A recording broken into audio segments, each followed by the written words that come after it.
नमस्कार। वर्तमान में चल रहे लोकसभा चुनाव में एक बड़ी घटना हुई है, जिसकी तरफ लोगों का ध्यान बहुत ज़्यादा नहीं गया है, क्योंकि वो एक छोटा सा राज्य है और वो भी पूर्वोत्तर भारत में है, जिसकी भारत की मुख्य भूभाग में रहने वाले लोगों को ज़्यादा चिंता नहीं है। चुनाव के पहले लद्दाख में एक आंदोलन चला, जिसकी खबर सब तक पहुंची। सोनम वांगचुक ने उपवास किया और कहा कि लद्दाख को संविधान की 6ठी अनुसूची में डाला जाए, ताकि लद्दाख के लोग तय कर सकें कि वहाँ कैसी नीतियाँ बनेंगी और बाहर के जो पूंजीपति हैं वो आके लद्दाख के प्राकृतिक संसाधनों का दोहन न कर सकें, जो केंद्रीय सरकार की मंशा है, जिस वजह से वहाँ पे केंद्रीय सरकार का एक उपराज्यपाल बैठा हुआ है और लद्दाख पे शासन कर रहा है। वहाँ कोई अपनी सरकार नहीं है, उसकी गुंजाइश भी नहीं छोड़ी गई। कश्मीर में तो कम से कम एक विधानसभा का प्रस्ताव है। ये बात दूसरी है कि 5 साल होने को आ गए जम्मू कश्मीर का, जब राज्य का दर्जा ख़त्म किया गया और उसको एक केंद्र शासित प्रदेश बनाया गया, लेकिन आज तक वहाँ पे कोई विधानसभा नहीं बनी है। लद्दाख में तो विधानसभा का कोई प्रस्ताव ही नहीं, उपराज्यपाल ही शासन चलाएगा।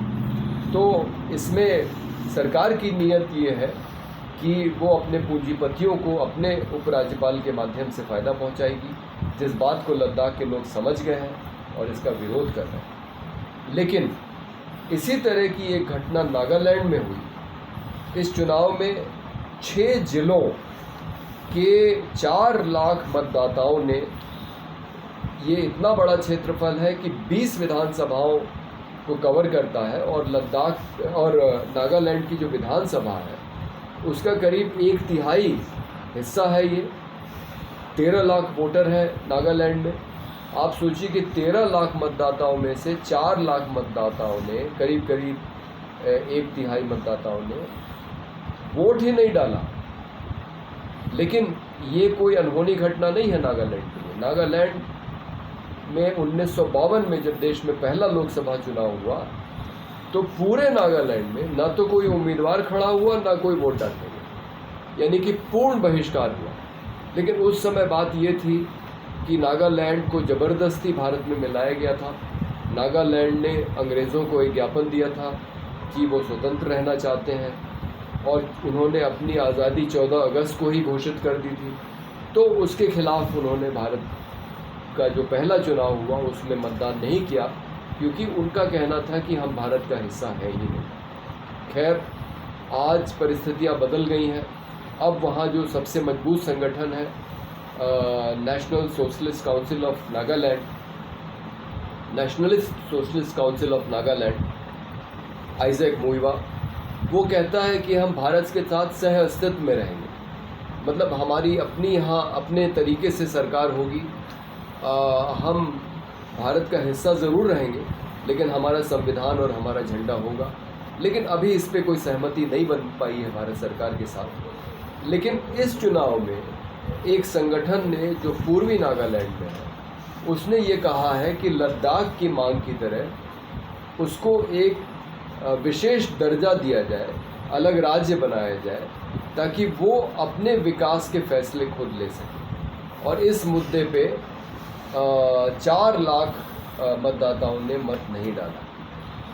अब आप तो सुनते ही होंगे कि नरेंद्र मोदी जी ने कितना अच्छा काम किया है नॉर्थ ईस्ट के लिए, पूर्वोत्तर के लिए।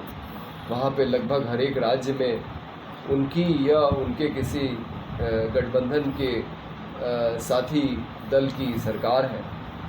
लेकिन नागालैंड में ये पहली बार हुआ है 1952 के बाद कि इतनी बड़ी संख्या में मतदाताओं ने मतदान किया ही नहीं। तो इससे दिखाई पड़ता है कि लोगों के अंदर कितना असंतोष है।